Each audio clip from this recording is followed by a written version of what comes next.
Coucou les filles, donc aujourd'hui je reviens dans une vidéo pour vous faire un tag et le tag s'appelle Je ne suis pas celle que vous croyez. Donc c'est parti. Première question, comment penses-tu que les gens te perçoivent aux premiers abords, juste en apparence? Je pense qu'ils me perçoivent comme une fille qui se la pète. En fait, je vous explique. Moi, quand je suis dans la rue ou ce genre de choses, en fait, je trace. Il peut y avoir une personne que je connais sur le trottoir d'en face. Souvent, Je trace, précise, en fait. des fois sais je ne que vois ça pas se les fait gens pas. que je connais, donc je Mais fonce. Voilà. Et aussi, comme je suis ronde, je peux être aussi perçue comme la grosse vache qui bouffe toutes les heures ou etc. Donc voilà. Deuxième question. Et toi, qui penses-tu être? Je pense être une fille assez simple. Je me prends pas la tête.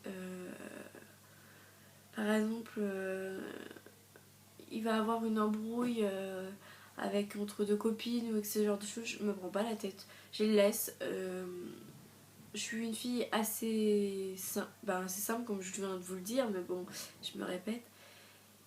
Voilà, simple, prends pas la tête. Voilà, j'ai rien d'autre à dire. 3. Cite un trait de caractère que l'on ne supporterait pas chez toi. Qu'on ne supporterait pas chez moi.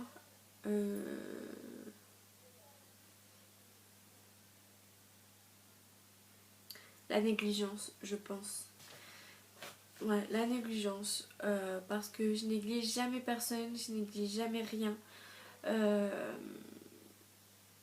suis un peu la bonne copine de tout le monde, on va dire.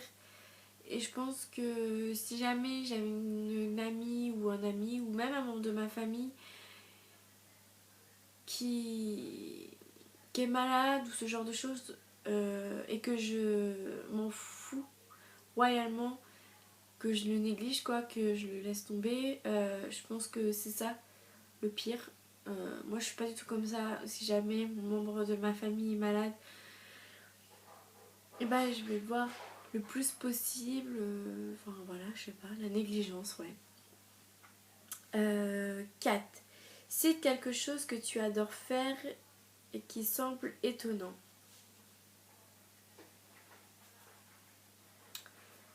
Ce que j'adore faire, je sais pas trop. Bah, j'adore tourner des vidéos.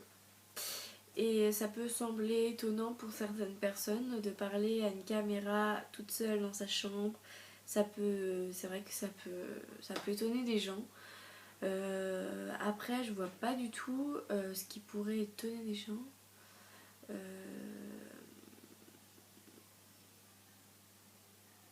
Ce que j'adore faire qui peut étonner les gens.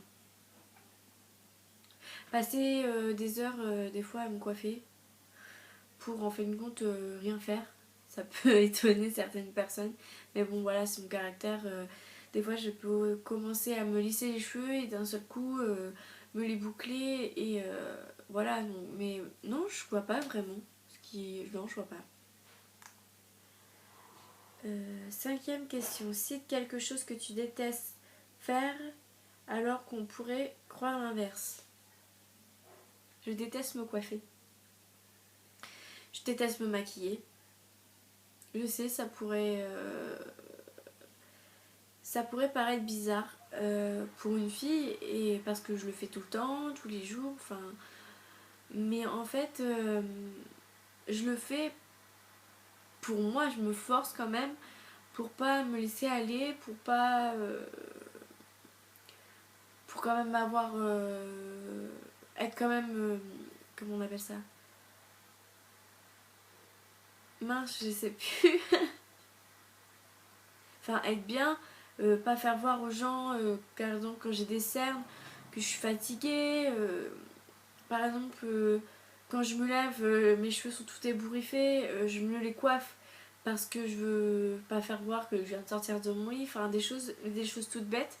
Par exemple, mettre du vernis. Ce qui me saoule le plus, c'est le temps de séchage. C'est vraiment la chose qui m'énerve le plus parce qu'en fait je suis une fille, faut que ça aille vite, je ne suis pas patiente et voilà. Et c'est ça, c'est vrai que me maquiller, par exemple, quand je fais mes traits d'eyeliner, euh, quand ma mère des fois elle me regarde, ou même ma soeur, on pourrait croire que je m'applique, mais en fait dedans, à l'intérieur de moi, ça m'énerve parce que un ne va pas, l'autre n'est pas pareil, etc. Et voilà. Mais bon, c'est moi quoi.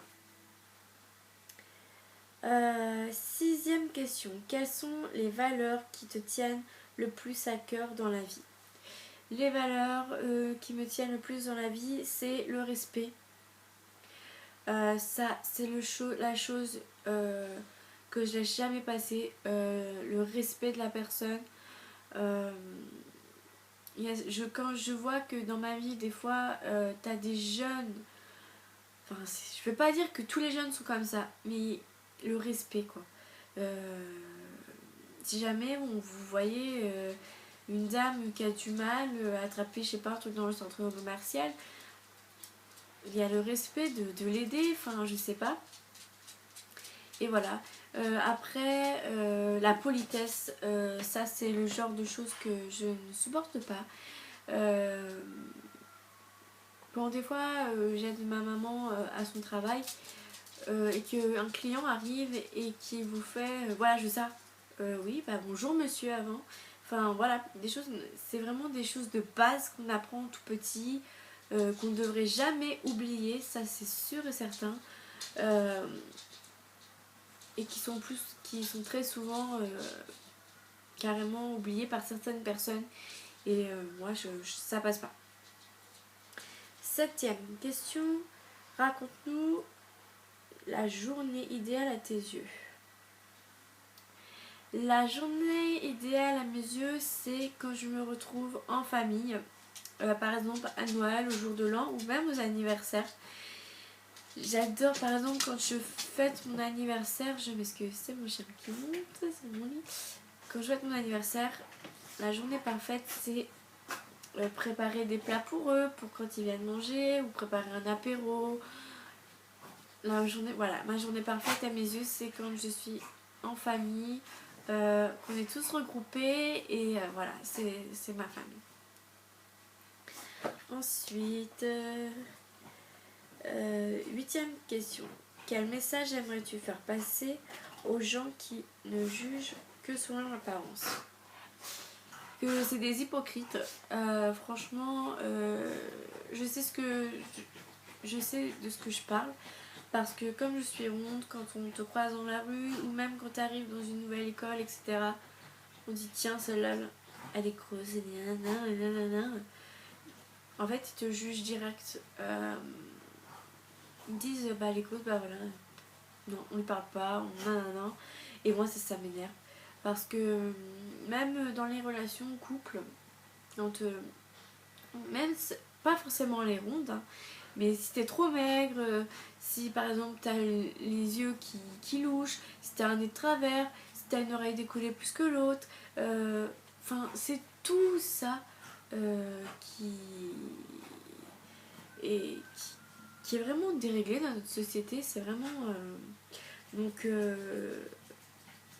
voilà, arrêtez de juger sur simplement une apparence, des fesses ou un nez ou des yeux de travers ou etc. Mais il faut arrêter de juger là-dessus. Et puis apprendre à connaître la personne avant de la juger. Une fois que tu t'es fait une opinion dessus, tu peux la juger, ça, il n'y a pas de souci. Mais quand tu ne connais pas la personne, ça, je supporte pas. Neuvième question.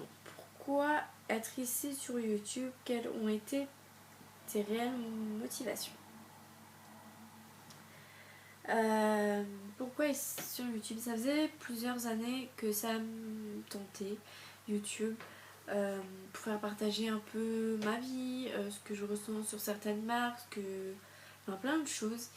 Et un soir, je me suis dit, filme, tu verras. Au pire, tu verras. Si t'as personne qui te suit, bah t'as personne. S'il y a des gens qui te suivent, etc., tu continueras. Et je me suis dit, bon, vas-y, parce que c'est pas plus tard que tu le feras quand tu auras ton travail, quand tu auras tout ça. Je lui ai dit, je me suis dit, vas-y, fonce, parce que c'est vrai que beaucoup de personnes ont peur de s'engager, de s'engager sur YouTube, parce que on filme, on parle devant une caméra, c'est vrai que c'est pas facile. Et moi aussi j'avais peur de la critique quand j'ai mis ma première vidéo, je me suis dit, oh là là mon Dieu, je sais pas ce qu'on va me dire, je sais pas combien de personnes vont regarder, je sais pas qui vont s'abonner, et j'ai peur en fait. Et même, en fait, le plus que j'avais peur, c'était que les gens que je connaisse tombent sur les vidéos et me critiquent par la suite. Et voilà, mais moi, si j'aurais un conseil, c'est foncer. De toute façon, qui tente rien n'a rien, comme on dit. Donc voilà. Donc voilà, ce petit tag est terminé. Donc je vous fais de très gros bisous et je vous dis à très bientôt.